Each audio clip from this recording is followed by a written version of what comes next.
3 things you didn't know about wax crayons. Number 1, they can be used as primer. Ever have a surface that either sucks up your paint or the paint just won't stick to? The simple solution is crayons are a cheap alternative to primer. Just apply a fairly even layer over your surface and happy painting. It goes on quite smoothly and quite well.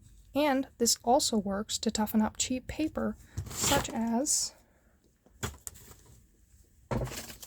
this right here. Through my marker, if I work on it, it will actually slowly destroy my paper, which is not ideal. Okay, this paper is actually tougher than I thought, but cheap paper, it destroys the paper. All you gotta do, apply a thin layer of crayon and no destroy paper. Piece of cake. Works great.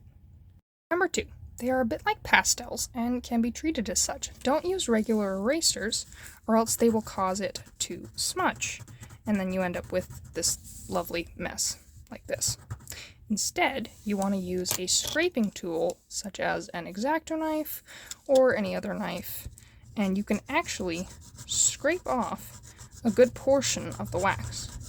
Now, it's not perfect, but it should lighten up the wax enough so that you can come over it with another color and come over with it. Whereas normally doesn't really work. But so it's the best form of eraser you can get. It's not perfect, but it should work.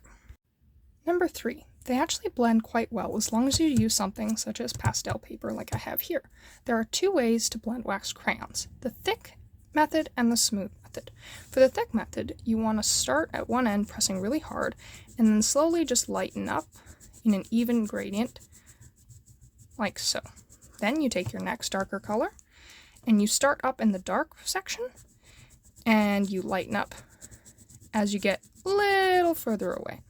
And you can just go back in for a little method. Careful not to add too much or it will be a bit of a mess. You lighten up and you grab your next color. I like white because it makes a very nice gradient. And then I just go really, really hard and push it really hard into the paper. And you get a fairly nice gradient. I messed up a little here, but it takes a little practice to get used to it. Now, the smooth method is you do exactly what I just did right here, except you take your thumbnail and you just scrape off all of the excess wax. And you will end up with a very smooth look. And it's very nice, very smooth. I just don't use it very often because it lightens up my color a lot, and I don't like that, but to each their own. I hope this was helpful. Happy drawing.